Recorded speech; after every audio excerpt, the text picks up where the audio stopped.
కృష్ణారెడ్డి గారు, అచ్చిరెడ్డి గారు ఇక్కడ రావడం చాలా సంతోషంగా ఉంది. ఎందుకంటే నా బిగినింగ్ కెరియర్‌కి చాలా ఉపయోగపడిన ఆ సంస్థ మనీషా ఫిల్మ్స్ గానీ, అలాగే కృష్ణారెడ్డి గారు. దాదాపు కొన్ని సంవత్సరాలు ఈవీ గారు, కృష్ణారెడ్డి గారు సినిమాలే చేసుకుంటూ, నేను ఫ్యామిలీ సబ్జెక్టులు చేసుకుంటూ ఉండేవాడిని. బట్ అటువంటి టైప్ ఆఫ్ ఫిల్మే మళ్ళీ చాలా రోజుల తర్వాత నాగేశ్వర రెడ్డి గారు డైరెక్షన్‌లో చేయడం అనేది చాలా సంతోషంగా ఉంది. నేను ఇక్కడికి వచ్చినప్పుడు అనుకున్నాను, ఈ మధ్య చాలా సినిమాలకి హీరోగా గెస్ట్‌గా వచ్చాను. మళ్ళీ నేను హీరోగా నా సినిమా నేను నిజంగా గెస్ట్‌నా, హీరోనా అనే ఫీలింగ్ నాకు ఇప్పుడు వచ్చింది. సో, ఎందుకంటే అలవాటు తప్పింది కదా! ఈ మధ్య వేరే క్యారెక్టర్స్ చేసుకుంటూ ఈ ఈ ఫస్ట్ నాకు ఫోన్ చేసింది ప్రొడ్యూసర్ గారు, గంగుల కమలాకర్ గారు. జీకే అంటే ఆయన కాదు కదా! గంగుల కమలాకర్ గారు మినిస్టర్గా చేశారు. ఆయన ఫోన్ చేసి ఒక మంచి సినిమా చేద్దాం శ్రీకాంత్ ఎంటర్టైన్మెంట్, అప్పట్లో మీ పాతకాలంలో కృష్ణారెడ్డి గారి సినిమాలు ఉన్నాయి చూడు, ఆ టైప్ ఆఫ్ సినిమాలు చేద్దాం అని. కానీ డెఫినెట్గా చేద్దామండి, మరి చూస్తారో లేదో నాకు తెలియదు కానీ చేసేద్దాం అని చెప్పాను. సో తర్వాత నాగేశ్వర రెడ్డి గారు అనేవాడికి ఇంకా నాకు డెఫినెట్గా కాన్ఫిడెన్స్ బాగా పెరిగింది. ఇద్దరం కలిసి ఆ సబ్జెక్ట్ గురించి డిస్కషన్లో అబ్బా చాలా రోజులైంది, ఒక మంచి సినిమా చేసి ఒక మిడిల్ క్లాస్ అందరికీ కనెక్ట్ అయ్యే ఫిలిం అవుతుంది అనుకుని అట్లా పట్టాలు ఎక్కేసాం. So I'm very happy. ఈ చాలా రోజుల తర్వాత మళ్ళీ ఇటువంటి సినిమా చేయడం. ఫస్ట్ 2 రోజులు కొంచెం ఎంటర్టైన్మెంట్ చేసేటప్పుడు పాత రోజులు గుర్తు తెచ్చుకొని చాలా ఎంజాయ్ చేశాను. నేను నిజంగా ఈ క్యారెక్టర్ని మాత్రం అది ఎలా ఉంటుంది ఏంటనే తర్వాత అనవసరం, బట్ నేను మాత్రం సినిమా చేసినంతసేపు చాలా ఎంజాయ్ చేశాను. అలాగే నా తోటి ఆర్టిస్టులు, ఫాదర్ చేసిన మురళీ గౌడ్ గారు, ఆయన నిజంగా ఆయన టైమింగ్ మామూలు టైమింగ్ కాదు. ఆయన చూసి నేనే నవ్వుకునేవాడిని సరదాగా. ఇంకా పెంచండి నైస్ రెడ్డితో కూడా అనేవాడిని నేను. ఆయన ఇంకేమన్నా ఉంటే కొంచెం ఆయనదే కొంచెం డామినేట్ చేసుకుంటే వెళ్ళమని. సో అంత మంచి వండర్ఫుల్ ఆర్టిస్ట్ ఆయన.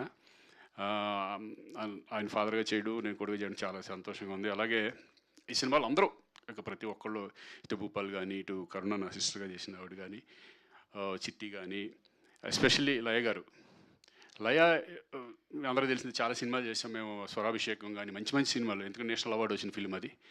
చాలా వండర్ఫుల్ ఆర్టిస్ట్. ఫస్ట్ సెట్లో చాలా రోజులు అయింది నేను చూసి, లయని చూసి. సెట్లో రాగానే లయ కాదనుకుంటే ఎవరో కొత్త హీరోయిన్ లాగా ఉందనుకున్నాను నేను. ఎందుకంటే సేమ్ అలాగే ఉంది. నేనే కొంచెం బొక్కలు వేసుకుని కొంచెం లావుగా ఉన్నాను ఆ టైంలో. నిజంగా చూడగానే చాలా అప్పుడప్పుడు ఏదో రీల్స్ చూసేవాడిని కానీ లైవ్లో చూడడం అదే ఫస్ట్ టైం. చాలా వండర్ఫుల్, బ్యూటిఫుల్. మళ్ళీ ఇద్దరు కాంబినేషన్లో రావడం మాత్రం నేను చాలా ఎంజాయ్ చేశాను ఈ సినిమా. అందరూ ప్రతి ఆర్టిస్టులు కానీ, ఎస్పెషలీ అంజీ చాలా బాగా చేసావు. నీకు తెలుసు, నీ వర్క్ నాకు బాగా తెలుసు. అలాగే సాయి కార్తీక్, అంతకుముందు చాలా సినిమాలు చేసాం. చాలా హార్డ్ వర్క్, చాలా డిఫరెంట్గా చేయడానికి ట్రై చేస్తూ ఉంటారు. Very very happy. అంటే దీంట్లో ప్యాడింగ్ కూడా చాలా, ఒక పక్కన సునీల్, వెన్నెల కిషోర్ కానీ, రఘుబాబు, ఆలీ, వీళ్ళందరితో కలిసి చేయడం చాలా రోజుల తర్వాత నేను కూడా ఈ సినిమాలోనే. Very happy. సో దీని అంతటికీ కారణం ప్రొడ్యూసర్స్. చందు అంటే సిఎన్, జీకే అంటే మరి ఎవరు? జీకే వెనకాల జీకేని తెచ్చింది గంగుల కమలాకర్ గారు. ఆయన ఆశీస్సులు మెయిన్ వెనకాల ఉంది. ఆ జీకే ఉన్నారు, ఈ జీకే మరి ఆయన ఒకటే కూడా నాకు తెలియదు కానీ